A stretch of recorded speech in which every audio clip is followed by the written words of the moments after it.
todos e a todas.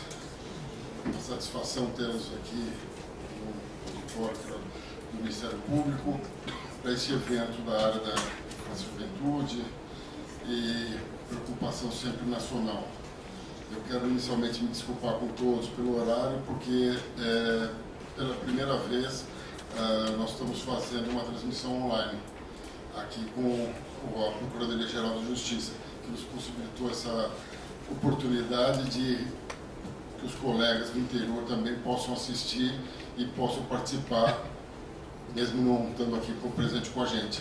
Então, para até fazer todas as formalidades necessárias, os links, as aberturas, então deu esse atraso, então eu peço desculpa a todos.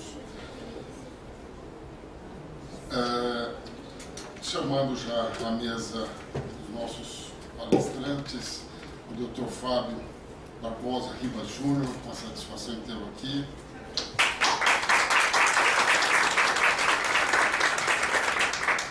Dr. Flávio Okamoto.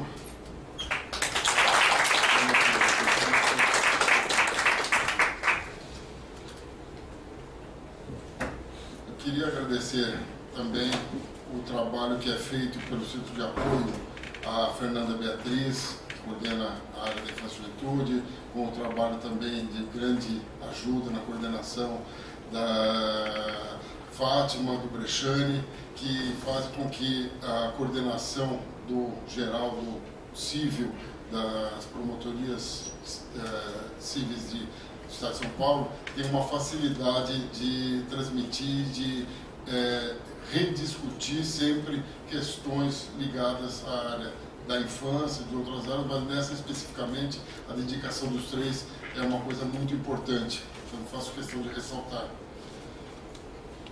Uma outra observação os certificados da presença aqui hoje serão concedidos já ao final do evento, então já no final do evento poderão pegar o certificado antes de sair. Para não atrasar mais, fazer a apresentação do Dr. Fábio, pessoa que muito trabalha com essa área, para a gente é uma satisfação tê-lo aqui. É o consultor pesquisador em políticas públicas voltadas à promoção dos direitos de criança, adolescente e pessoas idosas. Doutor em Psicologia Social pela PUC São Paulo.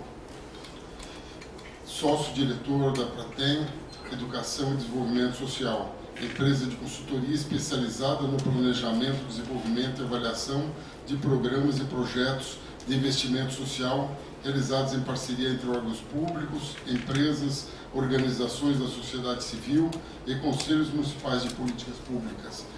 Há cerca de 20 anos acompanha e orienta conselhos estaduais e municipais no planejamento de políticas locais e na mobilização de recursos para a implementação de ações prioritárias direcionadas a seus públicos-alvo.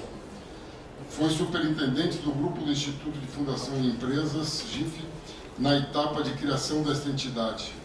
Como consultor profissional, tem orientado fundações e institutos que desenvolvem ou apoiam ações sociais voltadas a crianças, adolescentes e pessoas idosas. Autor de publicações sobre as normas de funcionamento e processos de gestão dos conselhos e fundos de direito da criança e do adolescente e dos conselhos e fundos de direitos de pessoas idosas. Então, é uma pessoa que vai acrescentar muito ao que a gente trabalha, ao que a gente tem para aprender. Então, com a palavra, o Dr. Fábio. Se nos permite, vamos embaixo para apreciar melhor. Eu vou aqui em pé também.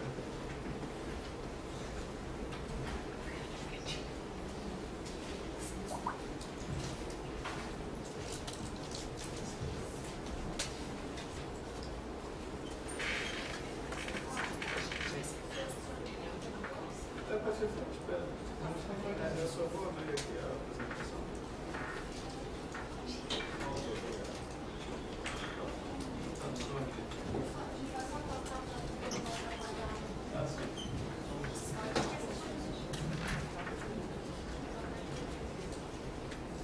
Melhor, né?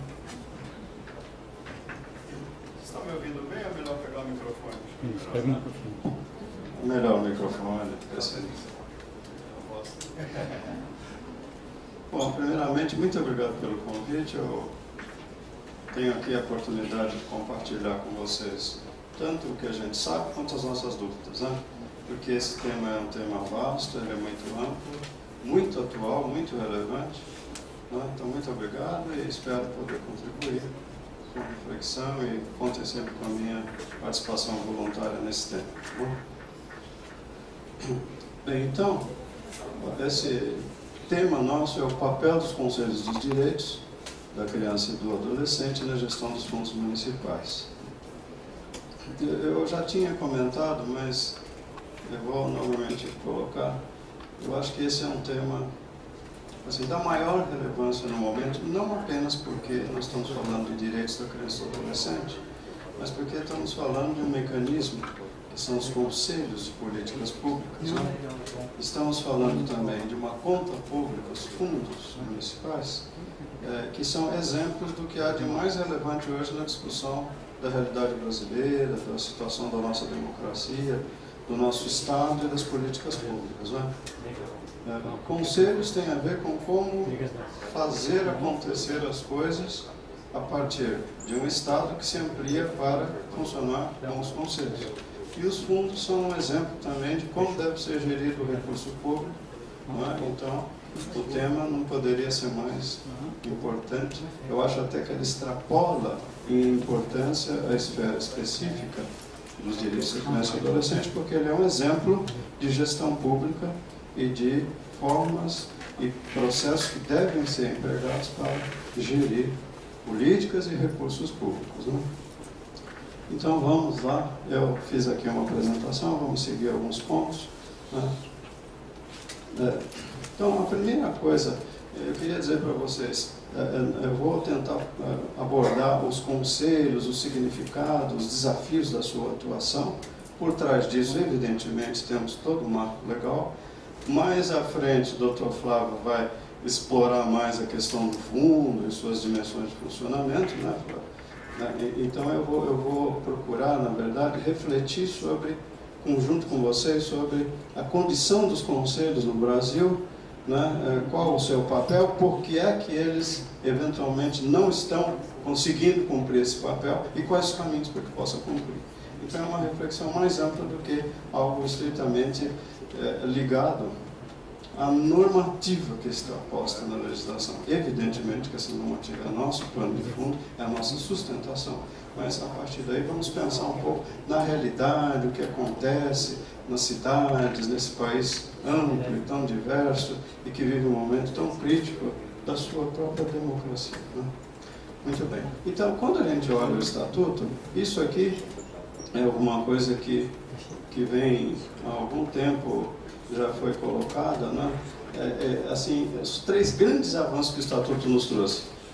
Reconhecimento de crianças como sujeito de direitos, reconhecimento de crianças e adolescentes como pessoas em processo de desenvolvimento.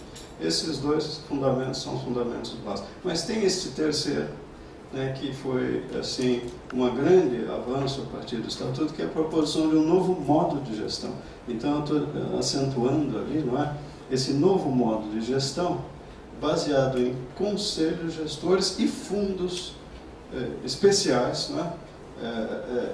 Então, é alguma coisa que nem sempre é tão destacada, não é? Mas esse novo modo de gestão proposto no Estatuto, a partir da Constituição, né, que valorizou o processo de democracia participativa, uma coisa que nós vamos falar um pouquinho, esse ponto é o ponto que nós vamos estar conversando hoje, né, que é esse avanço no modo de gestão das políticas de garantia de direitos. Né?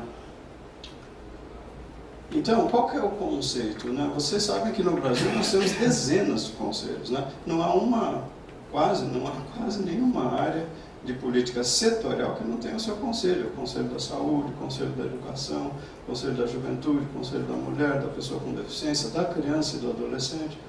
São conselhos variados, tem conselhos de desenvolvimento econômico. A ideia dos conselhos está posta. Né?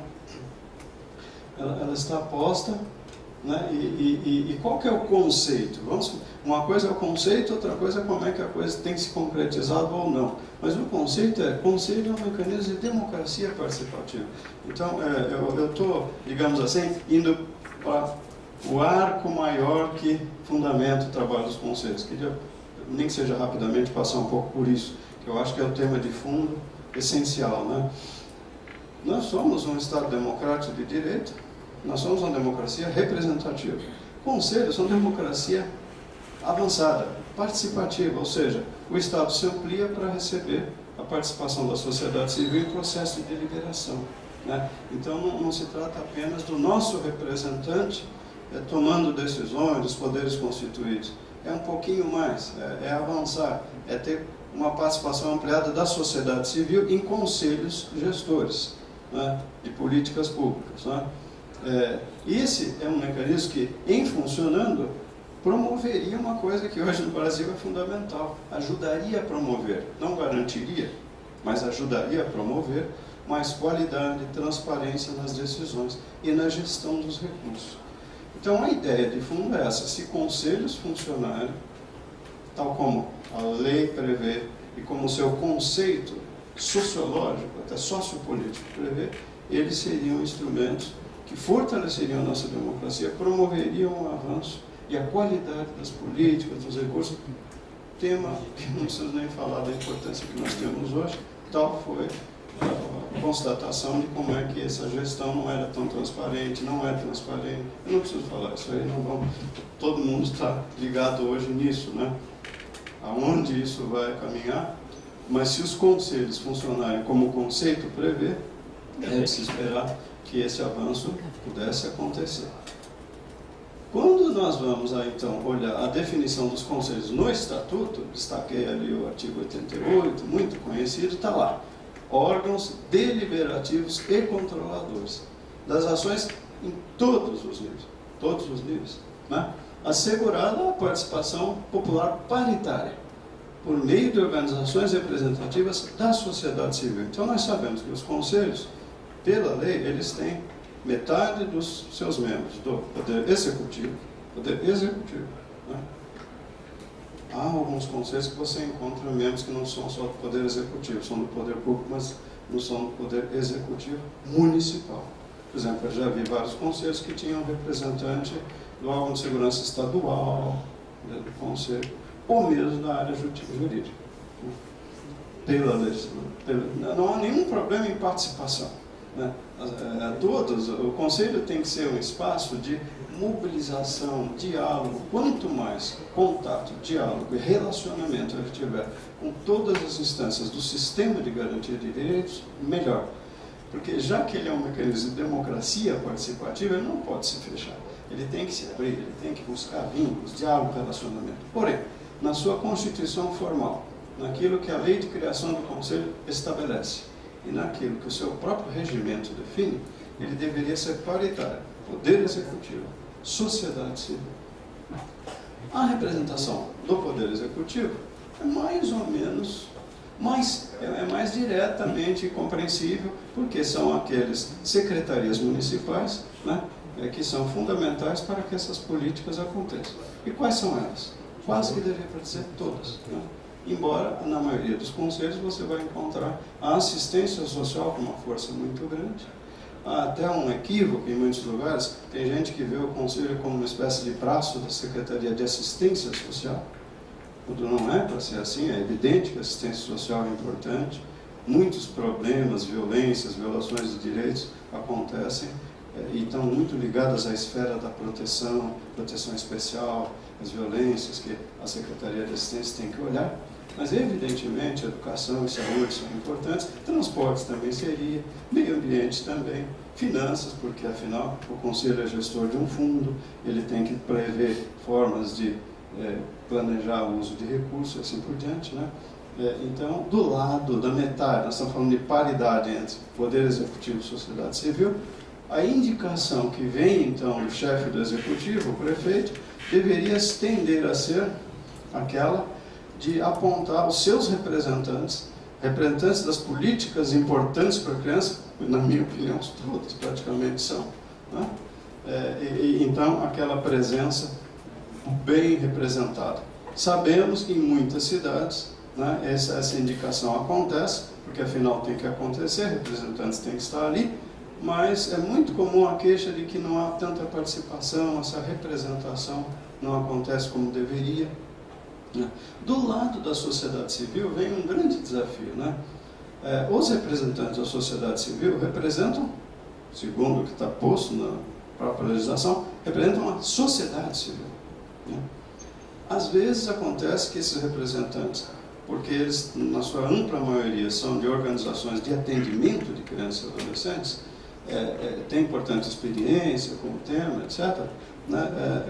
Às vezes há uma certa confusão entre quem então eu represento. É a sociedade civil ou é a minha instituição, né? As instituições, evidentemente, são organizações não governamentais, organizações da sociedade civil. Porém, a representação é mais ampla do que em minha instituição, que pode até desandar um pouco nos interesses financeiros da minha instituição. Eu represento a sociedade civil e eu tenho um olhar para crianças e adolescentes, políticas que incidem sobre elas. É fundamental que a sociedade civil, então, esteja bem representada. E, nesse sentido, não precisa ser apenas organizações que atendem crianças, organizações da sociedade civil. Pode ter representantes da área jurídica, da área da saúde, profissionais que atuam no campo. Em cada cidade precisaria se pensar, bom, qual é a boa representação, então, da sociedade civil no nosso conselho, né? Assim, não precisa ser um especialista, tem que ser um especialista, é bom que tenha, porque os conselhos vão ter que pensar políticas, deliberar. Então, é importante que tenha pessoas que tenham experiência com as políticas, etc., mas pessoas também que representem a sociedade no sentido de trazer problemas, trazer as questões, o que está sendo visto, a realidade local. Veja que, então, embora os conselhos sejam um mecanismo de democracia participativa, coloca-se também a questão representativa dentro deles, né? Porque, afinal das contas, eles têm que ampliar a visão do Poder Executivo a respeito de problemas, né? E quanto mais houver uma boa representação da sociedade e uma firme participação e representação das secretarias municipais, do Poder Executivo, melhor. Então, no conceito, nada melhor do que você ter conselhos onde as secretarias estão firmemente participativas, representando as políticas setoriais, e a sociedade civil está trazendo, né, aquelas questões, preocupações, conhecimentos a respeito do que atinge a criança e o adolescente e do que precisaria ser feito para melhorar a sua qualidade de vida, suprimir violações e assim por diante. Então, o conceito é este. Vamos só parar rapidamente para essa palavra deliberativo e controlador. Aqui vem um grande desafio, no meu entendimento, né? Que deliberar significa, na verdade, refletir, analisar e decidir, né? Deliberar é decidir. Esse é um ponto que às vezes gera uma tremenda discussão no campo, porque se o conselho decide a respeito do uso de recursos, às vezes alguém diz assim, mas não é a prefeitura que decide? Não é o poder legislativo que consolida e toma a decisão? Isso já deu muita discussão, né? E aí vem este desafio. O Conselho é um mecanismo de democracia participativa, ele amplia um pouco a ideia do Estado de Direito baseado na democracia representativa, né? Portanto, seria fundamental, ainda mais num país onde, segundo muitos analistas, né, a democracia ainda caminha nos seus primeiros passos, ainda tem fragilidades. É fundamental que esse Conselho consiga dialogar, obviamente, com os poderes constituídos. Em muitos lugares, o Conselho fica meio como se fosse um negócio paralelo, né? Ele funciona em paralelo, decide sobre o que, afinal? Acaba, às vezes, decidindo sobre os recursos que entram no fundo, ou não. Segundo todo o marco legal, ele deveria ajudar a controlar ações em todos os níveis. Ora, metade é a prefeitura que está dentro do Conselho. Portanto, ali se discute também os orçamentos da educação, da saúde, da assistência, né? Ou não se discute, vamos discutir só uma coisa muito pontual. Porque esse é o desafio. Nós estamos falando de criança e adolescente. Ora, todas as políticas incidem sobre esse público, né? Então, nós vamos... Qual é o nosso nível de deliberação? O controle que faremos. Então, tem acontecido que em muitos lugares a expressão deliberativa, ou ela sequer é efetivada, Então, se entende que o conselho acaba sendo mais uma instância consultiva, quando na verdade ela é deliberativa, né? E o deliberar enfrenta este interessante desafio de que aquilo que o conselho deliberar deve depois ser dialogado com o Poder Legislativo, por exemplo, né? Porque afinal se deliberou, por exemplo, a criação de um novo programa, e isso vai ter custo, e esse valor vai ter que ser inserido na lei orçamentária, quem aprova isso é o Poder Legislativo, né? Certo? O Conselho não pode funcionar feito um Estado paralelo, ele tem que interagir com os poderes constituídos, é óbvio, isso é evidente, né? Mas em alguns contextos não é bem assim que acontece, ele tende a ficar isolado, ou então tende a ficar subordinado. Então, veja, não, são questões, eu estou trazendo também as dúvidas e os desafios, né? Então aí vem assim a dificuldade para a consolidação. Por que é que um conceito tão interessante, tão rico, tão inovador, não é? Como conselhos de políticas públicas que ampliam a capacidade do Estado de operar, os prefeitos teriam excelente apoio nesses conselhos, na medida em que é complexo você administrar políticas em municípios. Puxa, os conselhos vêm ajudar. Por que que isso às vezes não avança? Então, primeiro, há uma incompreensão sobre o papel dos conselhos, né? E sobre a forma do seu relacionamento com os poderes, né? Eu acho que esse aspecto, a solução está exatamente em refletir um pouco sobre essa relação, né? Que eu estou tentando colocar rapidamente que está por detrás, e estabelecer mecanismos de diálogo, mecanismos democráticos de gestão. Porém, aí nós temos que ver qual é a história da formação política do nosso país, né? Aí vem uma tendência forte de subordinação devido à tradição centralista, extremamente centralista, patrimonialista e clientelista da gestão estatal no Brasil. Então, a proposta que veio com o avanço na Constituição de 88, com o Estatuto da Criança, depois assimilada, por exemplo, no Estatuto do Idoso, né, é extremamente correta. Vamos fazer avançar a nossa democracia, vamos ampliar a capacidade do Estado a operar com qualidade. Mas nós temos, então, o grande desafio de enfrentar essas tendências históricas da formação política brasileira. Então o que tem acontecido às vezes? As dificuldades para a consolidação dos conselhos. Uma certa fragilidade deliberativa, né? Essa fragilidade é por, na minha opinião, eu queria enfatizar muito isso, pela certa ausência de processos consistentes de diagnóstico local. Porque se eu sou um conselho e vou decidir sobre o que é prioritário e importante para criança e adolescente da minha cidade, a primeira pergunta é: que problemas estão acontecendo aqui? Tem muito trabalho infantil, tem muito adolescente sendo cooptado pelo tráfico, né? Tem muita violência doméstica. Aonde? Onde é que estão os problemas? E os territórios? E como é que estão os nossos programas e serviços, né? Em que lugar eles estão? Tem lugar que a criança não está sendo atendida em absolutamente nada, né? Tem interface com alguma fronteira onde está havendo algum problema sério. O Brasil é um país gigantesco, né? Os problemas são enormes, inúmeros. Então, sem um diagnóstico local, né? É claro que eu moro na cidade, eu tenho uma visão dos problemas, mas a minha visão é igual à sua, né? O que as pessoas acham? Então, a fragilidade deliberativa decorre da ausência. Aí é um pensamento um tanto racional, né? Mas eu acho que é fundamental, da ausência de diagnóstico local, de um diálogo com a sociedade, com os poderes, para definir prioridades. O Conselho é isso, é uma instância ampliada de democracia participativa para definir prioridades. Como definiremos? A sua ideia é igual a mim? Bom, nós precisamos chegar num acordo. Democracia é chegar a acordo, né? Então os conselhos deveriam ser esse lugar de promover o diagnóstico nas cidades. Eu estou falando muito das cidades, né? A cidade é o nosso foco, conselhos municipais com os municipais. Na ausência dessas condições, há um deslocamento de decisões para outras instâncias, né? Então, acontece muitas vezes que o conselho é mais figurativo, no fundo quem vai decidir é a prefeitura mesmo. Ou caso que eu já presenciei, por exemplo, de haver um certo acordo: olha, decidam vocês aí sobre aquele dinheiro que entrou no fundo, o resto é com a gente aqui, prefeitura, entende? Quer dizer, então, tudo vai nesta linha de você não ter uma perspectiva de efetivo funcionamento democrático no município, né? Mas eu não quero só apontar o lado do não está acontecendo.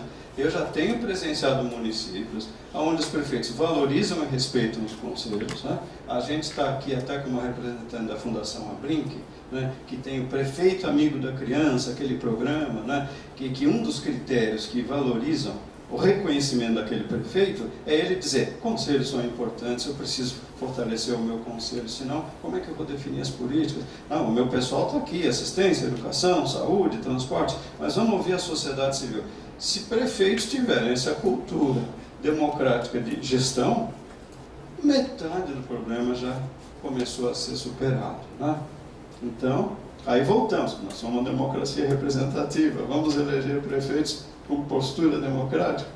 Esse é um problema gigantesco, não sei, vamos, é por aí que temos que ir. E os conselhos, para funcionarem, têm que realmente, vamos dizer, ter essa condição de decidir, né? Decidir significa não decidir e não fala mais com ninguém, não, ele decide, encaminha as decisões para aprovação pela Câmara Municipal, né? Porque as decisões que envolverão recursos precisam entrar numa lei orçamentária, que vai ser aprovada pela Câmara, então vamos dialogar também com a Câmara. Seria bom que você tivesse nos municípios aqueles vereadores ligados na área da infância. Então, eu acho que o Conselho só vai funcionar bem se ele se abrir, sair da casa do Conselho, se ele dialogar com a sua sociedade local, né? Agora, aí volta as outras questões. Para isso, você precisa ter conselheiros, cientes desse papel deles. Então, essa ideia de que os conselhos ainda não são totalmente compreendidos nem pelos conselheiros, né, é um problema. Por outro lado, a realidade é essa, vamos avançar a partir daí, vamos seguir em frente. Então, caminhos para... Como é que a gente vai tentar consolidar os conselhos? Primeiro, vamos focar na definição de prioridades, vamos reduzir a rotina burocrática, né? E nós temos que gerir o fundo municipal. Então, reuniões de conselhos, gestores, reuniões, não só reuniões, mas processos de funcionamento tem que se dar em cima de definição de prioridades. Ele não é deliberativo, então, para ajudar a política local, o que é importante aqui? Quais são as nossas prioridades? As unidades de acolhimento institucional que nós temos estão funcionando bem? Está havendo denúncia de que, às vezes, em alguma unidade dessas, as crianças, às vezes, não estão nem sendo bem tratadas, né? E nós temos aqui situação de exploração sexual de adolescente, gravidez de adolescente. Quais são os nossos problemas? Esse é o ponto, né? Esse é que é o fundamento da ação dos conselhos. Realizar, então, diagnósticos, ter um plano de trabalho. Não existirá um conselho funcionando se ele não tiver, de alguma forma, um diagnóstico formulado e um plano definido. Isso é obrigatório, isso é elementar. É gozado de falar, mas isso é tão simples? É simples. Mas onde está esse plano e qual a sua qualidade? Né? O que ele diz? Né? Como é que ele foi montado? Como é que ele está fundamentado? Isso extrapola os conselhos. Hoje isso é um problema da gestão pública brasileira, né? Como é que se decide fazer ou não um investimento em algum lugar? Com que critérios? Né? E se a sociedade tiver mais capacidade de entender e controlar, melhor. E se eu estou falando de município, esse diagnóstico e plano municipal, ele tem que ser compartilhado. Né? Se eu pergunto para uma pessoa que mora numa cidade, você acha que aqui tem muito trabalho infantil? Ele fala, não, lá na minha rua estou vendo, as crianças estão na rua vendendo coisas. Eu falo, puxa vida, é mesmo. E como é que será que é a intensidade disso? Né? Onde moram essas crianças? Quer dizer, é preciso despertar na população o interesse em participar. Os conselhos já são isso. Metade já é a sociedade civil. E eles representam a sociedade. Tem tudo para eles serem aquelas instâncias de mobilização. E aí o último ponto é preciso entender as leis orçamentárias do município. Eu percebo que muitos conselhos não têm a menor ideia disso, né? Eles discutem os problemas da criança e do adolescente, mas quando falam assim, bom, mas e os recursos, como é que é? Né? Quanto nós vamos precisar? Como é que isso vai ser inserido lá na lei orçamentária? Normalmente você abre uma peça de lei orçamentária, está escrito ali, fundo da criança, tanto. Tá, tanto, mas vai ser usado em quê? Alguém talvez saiba, mas tem que estar explicitado quais são os programas de trabalho ali, né? Pela Lei Federal do Orçamento, você tem que explicitar programas. O orçamento é uma peça que às vezes ninguém entende, tem aquele tecnicismo orçamentário. Também, lembrando mais uma vez a Fundação Abrinq, ela tem trabalhado muito esse conceito do orçamento criança e adolescente. Quanto é que do nosso orçamento municipal rebate na criança e adolescente, né? E rebate de que jeito, em que programas, quais são eles, onde que vai ser gasto o dinheiro? Esse é um tema que também, não preciso dizer da importância dele no Brasil hoje, né? Onde que estão gastando o dinheiro? E como chegar a essa decisão? Isso tem que estar explicitado na lei orçamentária, e o ciclo orçamentário que vai dar PPA, o plano plurianual, a lei de diretriz, a lei orçamentária, eu acho que os conselheiros teriam que estar atentos, ligados nisso. Até porque são gestores de parte desse orçamento, chama-se Fundo dos Direitos da Criança e do Adolescente, que é uma conta pública e que vai estar remetida no orçamento. Muito bem. Para que haja, então, eu queria até dizer que vocês talvez tenham já recebido, né? Mas a Fundação Abrinq elaborou, eu colaborei nesse trabalho, 2 guias, né, a respeito do Fundo da Criança, guia para os conselhos, passo a passo, como gerir o fundo, né? Para falar como é que o conselho tem que gerir o fundo, nós tivemos que dizer o que é o conselho, como é que ele se organiza, a lei de criação, o que é mais ou menos ela deve dizer, né, e quais são os passos dessa gestão do fundo. Então aqui se fala que o conselho é um gestor político estratégico do fundo, porque ele é deliberativo segundo o estatuto, então ele vai dizer quais são as prioridades, né? E ele tem que ter o apoio da prefeitura para fazer a gestão contábil desse fundo, porque o conselho não pode ele ficar fazendo sozinho, a prefeitura é a instância que vai, né, designar quem é a pessoa que vai assinar os cheques, junto com o presidente do conselho, que amanhã não é mais presidente, mas então a prefeitura precisa dar esse suporte contábil administrativo. Porém, não é a prefeitura que determina o que o fundo vai, aonde vai ser gasto, é o conselho. Aí volta aquela questão. Se é o conselho deliberativo, não é assim, o prefeito resolveu que vai usar ali. Não, o prefeito, metade do conselho já foi o prefeito que indicou, né? Para que o conselho funcione da forma como a lei estabelece, né, a gestão do fundo precisa então ser deliberada pelo conselho, encaminhada, evidentemente, né? Vamos usar o fundo para tais coisas. Bom, tá, então encaminha isso para inclusão na lei orçamentária, a Câmara olha aquilo, puxa, bacana, o conselho, temos uma dúvida, então vamos conversar. É bom já ter conversado antes, né? Olha, nós achamos tais coisas importantes, então precisamos que isso seja inserido na lei orçamentária.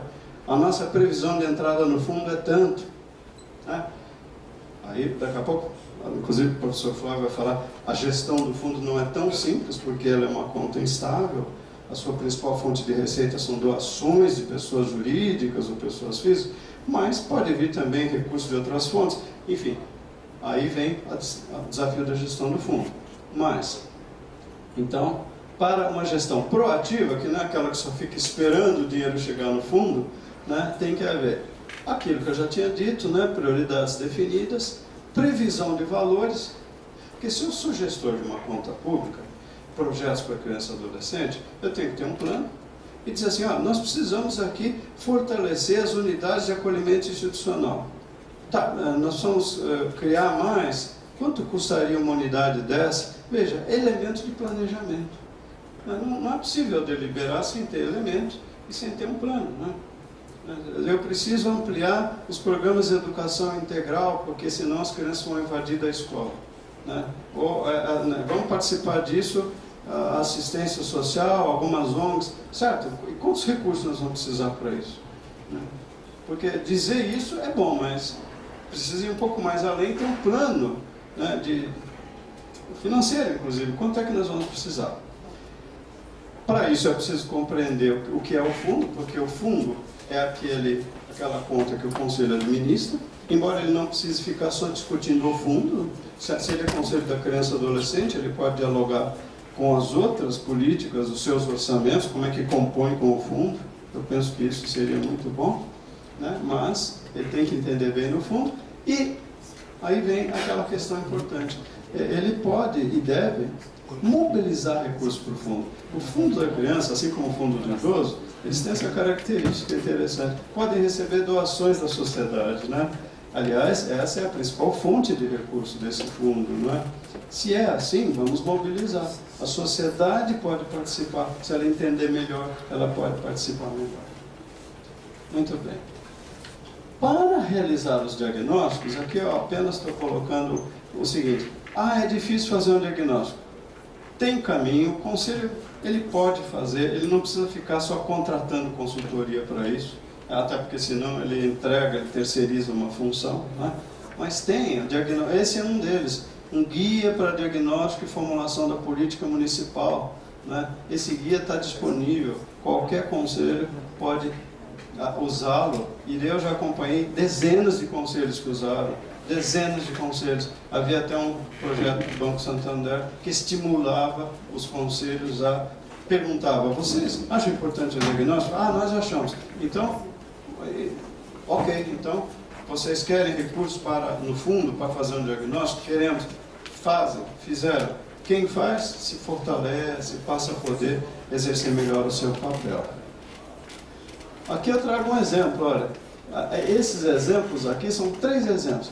Olha, em 3 lugares do Brasil. Abaetetuba, lá no Pará. Taquarituba, em São Paulo. Esse aqui é Saquarema, no Rio. O conselho fez o diagnóstico, né?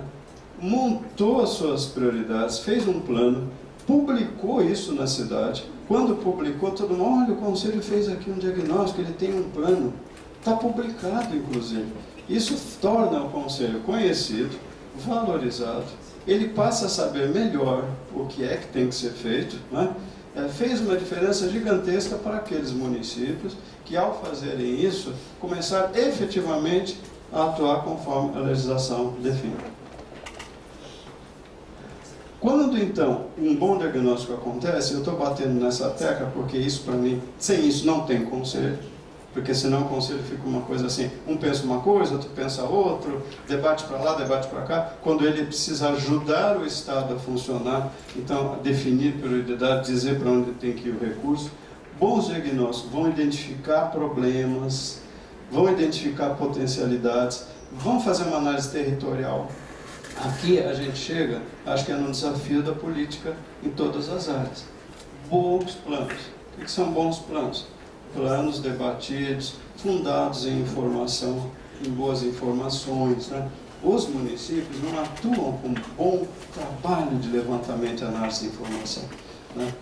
Por que eu estou falando isso? Porque o conselho é a instância de planejamento, né? Se ele não for fundamentado em informações e propostas consistentes, ele não vai fazer muita coisa, né? Cooperação entre os agentes locais, como eu dizia, conselho, pela sua definição de mecanismo de democracia participativa, só tem sentido se ele dialogar, primeiro com o seu parceiro imediato, o Conselho Tutelar. O Conselho Tutelar é uma grande fonte de informação se funcionar direitinho, porque a ele chegam todas as denúncias que a sociedade pode enviar ou que qualquer cidadão ou instituição envia. Se ele fizer um bom registro, e é lá através do CIPIA, né, que é aquele instrumento que nem muitos usam, mas pelo conceito, se ele utilizar, bons registros que ele tem, já metade do diagnóstico já vai por aí. Então, nos últimos 6 meses, quais foram as denúncias? Que tipo de criança apareceu como vítima de algum tipo de violação ou de ocorrência? Né? Em que locais da cidade? Municípios que fizeram bons diagnósticos com base em dados de conselho tutelar razoavelmente coletados, de repente ficaram assim, nossa, olha aqui, a gente não sabia que lá do lado de lá do nosso rio, né, onde às vezes também nem tem muito atendimento, é onde mais está acontecendo situações de violência doméstica, situações, né, de exploração sexual, os adolescentes envolvidos em ato infracional, olha o perfil deles, olha a idade, está aqui nos registros do tutelar. Então, um tutelar parceiro do conselho, e não assim, às vezes, né, um não fala com o outro, né, mas de bom relacionamento, já geraria muitos dados para o tal do diagnóstico e dos planos, né? Assim também a área da saúde, se houver um bom registro, né, como tem que ter, né, daquelas violências que acontecem, que a área da saúde teria a obrigação de registrar, né? Isso vem desde 2000, né, ou que as escolas também possam estar preparadas, como diz o Estatuto, uma das últimas mudanças foi que toda unidade que atende crianças e adolescentes tem que ter alguém com mínima capacidade para reconhecer sinais de violência, né? Sinais ou evidências, etc. Se esses dados na cidade forem valorizados, o Conselho ser aquele lugar, né, de buscar informações, junto ao Ministério Público, por exemplo, quais foram as últimas denúncias que o Ministério Público está analisando, que já virou um processo de busca, de avaliação, junto à segurança pública, junto ao juizado, né? Quantos casos nós temos de adolescentes em cumprimento de medidas socioeducativas nos últimos tempos? Se o município é pequeno é mais fácil, se é maior é um pouco mais complexo, mas todas as instâncias podem ser parceiras na análise de necessidades e no reconhecimento das prioridades. Muito bem. Então, esses diagnósticos qualificados, que têm sido feitos, alguns que nós acompanhamos, né, eles propõem a criação de serviços que devem ser priorizados para o emprego do fundo, né? Porque o fundo tem que priorizar algumas coisas. Ele pode, na verdade, ser usado para muitas coisas, mas pela legislação tem que priorizar. Alguma parcela do fundo tem necessariamente que ser empregada em acolhimento institucional, questão de restauração de convivência familiar, acompanhamento de medidas socioeducativas, proteção à primeira infância. Esses três aspectos são mencionados na legislação como necessariamente devendo ser priorizados pelos fundos, né? Pode haver um lugar onde nada disso está sendo priorizado, o fundo está sendo usado em atividades até meritórias, não vamos dizer que não sejam, mas a pergunta seria se está sendo usado para essas questões cruciais. E outros problemas tão cruciais quanto que eu enunciei alguns ali embaixo, né? Bom, mas eu vou acelerar um pouquinho, né? Diagnósticos qualificados, eu estou enfatizando isso, gente, porque mais uma vez eu digo, sem isso eu acho que os conselhos não vão muito longe. Bons diagnósticos vão identificar públicos vulneráveis, territórios não alcançados, vão ajudar a gerir o fundo, vão qualificar o diálogo. Por exemplo, eu sou uma empresa e estou naquela cidade. Aí o conselho diz assim, você não quer doar para o meu fundo? O fundo é criança e adolescente. A maioria das empresas pode, que bom, vou doar, a lei permite. Mas muita gente já está perguntando assim, certo, se eu doar, onde é mesmo que você vai empregar o recurso? Se eu sou um cidadão preocupado efetivamente com o avanço das políticas, mais do que nunca isso para mim vai ser fundamental. Você fala, pode doar, eu vou distribuir lá para as entidades. Tá, bom, melhor do que nada, né? Mas se me mostrar um diagnóstico dizendo que os problemas existem, e eu até falar, mesmo ali perto da minha empresa, eu estou vendo ali muitos adolescentes consumindo droga. Uma vez uma empresa falou assim, olha, eu vou doar para o fundo, mas eu queria saber se eles têm alguma ideia, porque eu estou vendo aqui nesse meu bairro afastado um monte de adolescentes envolvidos com tráfico de drogas. Tem algum programa para isso? Uma empresa falava assim, conversa com o conselho, vê se tem algum programa, se tiver dificuldade de chegar lá, então, sei lá, não dá para ampliar a ação de uma organização ou levar ali um programa protetivo ou conversar com a segurança. O conselho precisaria, né, ter esse olhar. Bom, então, e os diagnósticos vão fortalecer os conselhos. Aí, só para fechar essa coisa da importância da informação, eu pus ali. Foi publicado recentemente na Folha uma matéria com aquele título: Brasil é o segundo país com menos noção da própria realidade. Então, um dado que eles dão é assim, que pergunta para as pessoas, qual o percentual que você imagina de adolescentes grávidas no Brasil? Aí falavam um número absurdo, sem nenhum conhecimento de qual é o real percentual. É elevado, mas as pessoas achavam que era muito mais elevado. Entende? Talvez assim por questão de ouvir falar, e nós estamos no tempo das fake news, né, das informações mal transferidas. Então, me chamou a atenção essa matéria. Nós só perdemos para um país onde o cidadão é menos informado, tem menos noção do que acontece na realidade. Ora, tem falhas, às vezes isso pode ter, né? E quanto mais eu estou na cidade, mais que nem aquela empresa via alguns adolescentes envolvidos com droga do lado e lá do seu muro, né? E quantos serão? Ora, nós precisamos mais, então, de conhecer a realidade. ali eu peguei uma frase que eu quero ler com vocês. Ó. A informação tem o potencial, ao ser bem gerada, sistematizada e divulgada, de mediar os processos de conscientização de direitos e de integração dos setores segmentados da sociedade, sobretudo através das redes que hoje se formam visando a cidadania, em contraposição ao uso apenas mercadológico. Sabe de quando é essa informação? Esse texto que eu puxei de um estudo de uma carioca que estudava fragilidades nas informações sobre as violências, tem mais de 20 anos. Foi antes das redes sociais, antes do celular, antes de qualquer coisa. Sabe, eu me lembrei dessa frase, fui atrás, ela está citada nesse guia que eu mencionei para vocês, que é o guia de diagnóstico, que é esse aqui. Quando eu fui ver, tem 22 anos que essa moça falou isso. Eu falei, se eu lesse isso hoje, eu falaria assim, sei, ela está falando das redes, das redes sociais. Não, as redes que ela está falando, as redes eram redes de pessoas que se juntavam numa cidade, então é nos municípios. Eu preciso mais informação. Certo? Essa é uma reflexão mais racional, mas não tem saída. Ou a informação de qualidade amplia, e conselho seria obrigatoriamente o lugar disso, ou os planos não vão ser tão bons e o dinheiro não vai ser tão bem usado. Para já ir para uma tendência mais de ir finalizando, então, com a Fundação Abrinq, ela, via de regra, faz publicações voltadas aos conselhos, ela valoriza muito isso. Essa é a última delas, é esse guia de ação passo a passo, que vocês podem ter acesso. Tem até alguns que Luane, muito gentilmente, da Fundação Abrinq, nos trouxe aqui, alguns desses aqui, que orienta os conselhos na gestão dos fundos. E fala de tudo que eu estou mais ou menos falando aqui. Qual é a base para que eles façam a gestão dos fundos.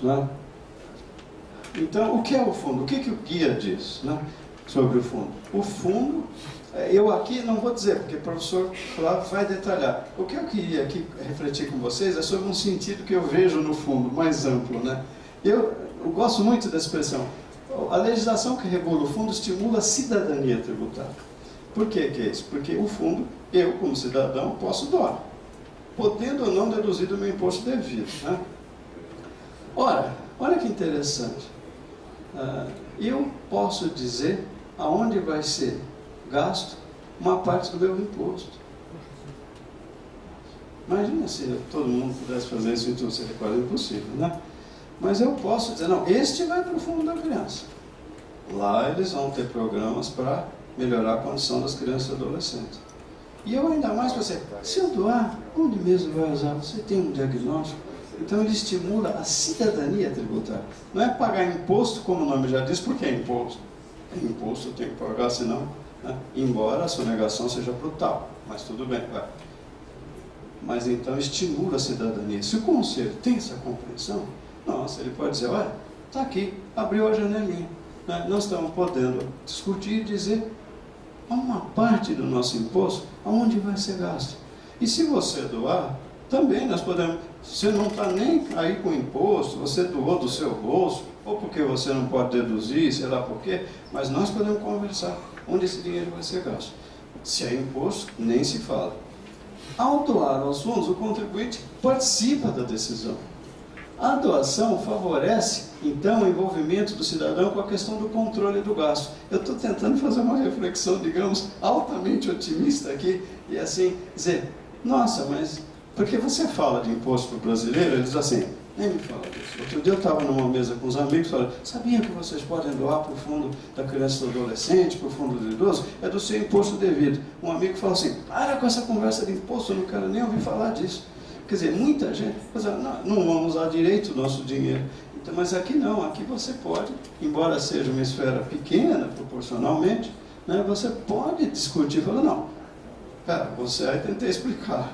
Você faz a destinação, vai lá, você conversa com o conselho, você pode dizer que é lá, você pode direcionar até para o município lá longe, mas se você mora aqui, destine aqui e vá conversar. Tudo bem, uma coisa é São Paulo, outra coisa é Taquarituba, Mas você pode participar num pote pequeno, tudo bem, mas da decisão sobre essa parte do controle de gastos. E eu digo mais ainda, poderíamos até abrir uma discussão das receitas. Aí a coisa fica muito mais ampla, porque a gente estaria falando até da questão tributária, né? Da justiça ou não, da forma pela qual se arrecadam os tributos no Brasil. Esse é um tema que está em aberto. Então, não sei se eu estou sendo romântico, sabe? Mas eu acho que os fundos permitem isso. Se o Conselho tiver esta percepção, ele poderá dialogar melhor com a sociedade para mostrar não só que é possível, porque a lei permite uma doação ao fundo, mas o significado dela, né? O significado dela. Bem, como mobilizar recursos para o fundo? As tarefas do Conselho já falamos, dialogar com os gestores das fontes, comunicar à sociedade as prioridades, para isso ele tem que ter um plano, um diagnóstico, né? Saber falar sobre as normas de funcionamento do fundo, esse guia ajuda nisso, né? Divulgar com transparência para o poder público, os doadores, para a sociedade, aonde foi usado, quais os resultados do recurso do fundo. Foi uma das últimas mudanças no ECA, artigo 260 aí, né? Assim, os conselhos anualmente devem dizer quanto entrou no fundo, para onde foi, e aí vem a grande diferença. E os resultados. Ora, para eu saber os resultados do recurso do fundo, eu tenho que, de alguma forma, monitorar, pedir que aqueles operadores me digam quais foram os resultados. E isso é decisivo, porque nós usamos esse ano aqui no município de São Paulo, transferimos alguns milhões de reais para as organizações que estão executando. Pô, que bom. O que melhorou? Quais foram os resultados? Não é possível não fazer essa pergunta. Os conselhos têm essa obrigação. O município grande é mais difícil, mas tem que se organizar para conseguir dizer quais estão sendo os resultados. Isso deveria ser feito em qualquer área, todas as áreas. Não tem a lei do acesso à informação, né? Transparência, acesso à informação. Os conselhos têm esse papel. Muito bem. E, finalmente, a mobilização dos recursos, que é aquela segunda cartilha, porque a Brinc publicou duas. Essa da mobilização se baseia na ideia de que os conselhos, eles podem e devem ter uma postura proativa para fazer o fundo ampliar. Isso é fundamental, está lá, a justificativa está no Estatuto da Criança. É preciso priorizar os recursos para uma prioridade constitucional, né? Sem recurso, como é que eu vou atender a prioridade constitucional de garantir os direitos da criança e do adolescente? Certo? Esses direitos estão espalhados nos orçamentos todos. O fundo é uma conta, né? Mas ela é importante, né? Então, essa prioridade tem a ver com todo o orçamento de um município, de um país. O fundo sendo uma parte, é bom que também ele cresça. Então, vamos mobilizar recursos, né? E mobilizar, no caso, junto às várias fontes. Então, esse guiazinho aqui, ele vai falar quais são as fontes, né? São várias, não é só doação, pode ser dotação do orçamento. Tem município que tem lei municipal dizendo que tantos por cento do orçamento da prefeitura, anualmente, tem que ser remetido para o conselho. Isso dá até mais estabilidade, né? Cada município pode discutir se acha isso pertinente, como fazer, né? Mas a fonte que tem sido a mais ampla são as doações de pessoas jurídicas e pessoas físicas dedutíveis do imposto de renda. Essa tem sido a principal fonte, né? E para, então, buscar os recursos, o que esse guia dá? Ele dá uma sugestão de 5 passos para o Conselho, né? Olha só, primeiro passo, o Conselho formar uma comissão de mobilização de recursos, uma comissão municipal. Os conselhos podem ter comissões, né? Pode ter uma comissão de planejamento, diagnóstico, uma comissão de fiscalização. Veja, nós não podemos também ser romântico demais e falar é fácil, né? Os conselhos para operar têm dificuldades, né? Se vão ter condições de operar? Tem que ter, né? Tem que ser valorizado, se a prefeitura apoiar, né? Mas com uma comissão ia muito bem, porque é assim que o fundo se amplia, o fundo cresce. Aqui em São Paulo, por exemplo, nem precisa, né? As empresas estão fazendo destinação. Outro dia parece que tinha 200, não sei quantos milhões de reais na conta do fundo que não tinha sido ainda sequer repassado. E está um debate enorme, porque por que não repassaram o dinheiro? Tem sido muito comum, o dinheiro ficar meio parado na conta do fundo, tem sido comum, infelizmente. Então não adianta você também arrecadar, ampliar, de repente vai ver lá, está parado. Aí vem aquela outra questão, que é uma questão fundamental, que é a agilidade no processo de gestão, de transferência de recursos, vai entrar a Lei 13.019, que está dando uma série de normas mais rigorosas para que a transferência seja feita para ONGs, organizações sociais. Tá? Mas o fato é que essa comissão pode levar... E eu conheço algumas cidades, já acompanhei, que criaram esse processo, foram um pouco nessa linha e ampliaram muito. Vou dar um exemplo. Guararema. Guararema é aqui perto, aqui, vai pela avenida, pela Dutra, chega lá. Eles conseguiram da Ecovias. A Ecovias não sabia nada. Aí foram lá para dizer, mas 500 mil já entrou só da Ecovias. Então, os conselhos não têm sido proativos para buscar recursos. Então, esse guia diz assim, quantas empresas existem na sua cidade que declaram pelo lucro real? Porque é só essa empresa que pode deduzir do IR devido. Aí ele fala, não sei. Olha, tem uma usina ali, nunca doou para o fundo. Você já conversou com ela? Não.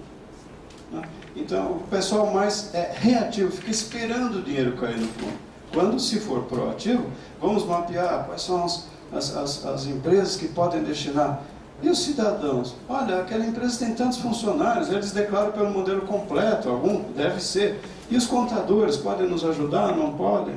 O pessoal sabe o que é o fundo? Nós já fizemos uma boa divulgação. Por que a gente não monta uma reunião aqui chamando lideranças? O prefeito é empresário, ele já doou para o fundo, a empresa dele já doou. Ele podia dar o exemplo. Por que não deu o exemplo ainda? Então, essas questões todas, né, são postas nesse guia. Então, vamos ver o nosso fundo, como é que foi, quanto entrou, por que diminuiu um ano, né? Quando entra recurso, a gente comunica para o doador o que foi feito com aquele dinheiro, ou ele doou e não ficou sabendo de mais nada depois, né? Então, veja, falar eu sei que é fácil, mas tem um caminho, e se o Conselho tiver essa proatividade, for apoiado pelo município, né, e colocar como meta, ampliar recursos para um bom plano que ele sabe que é necessário, a coisa avança. Novamente, o desafio é o Conselho estabelecer essa postura. Tá? Bem, para realmente agora concluir e passar por Flávio, eu só quero dizer o seguinte, há um gigantesco potencial a ser explorado para as doações.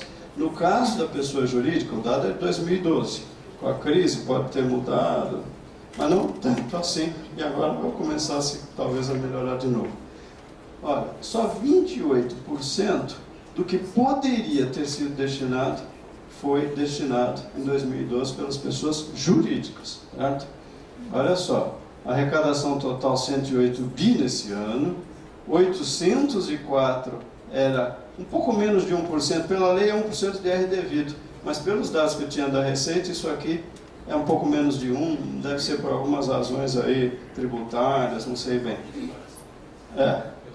Pelo tipo de declaração. Então, quanto foi doado? 232 é 28% disso, ou seja, não chega a 30%. Deve ter muita empresa ainda que pode doar. E na pessoa física o negócio é fantástico, só 2% pessoa física. Sendo que esses 2% é o que foi doado, todos os incentivos, não só o fundo. Então, se pegar só o fundo da criança, isso diminui aqui, não sei nem para quanto vai. Tem município que chega a ser 0, 0,1, 0,2. Tem uns que é 6, 7, 8, 9. Aí precisa ver os casos. Mas ninguém passa muito de 8, 9, os raros que chegam lá. Então, o cidadão não está sabendo que ele pode fazer a destinação. Caberia ao Conselho divulgar mais isso daí, né? E para fazer isso, aí voltamos lá no início da fala, para fazer isso ele tem que saber mostrar o que é que ele vai fazer, quais são as prioridades, né? Para o cidadão que está na cidade e quer uma cidade melhor, evidentemente que deve querer uma cidade melhor, né? Então era isso, minha gente. Estou aqui para a gente conversar sobre o que for necessário e que eu puder ajudar, tá bom?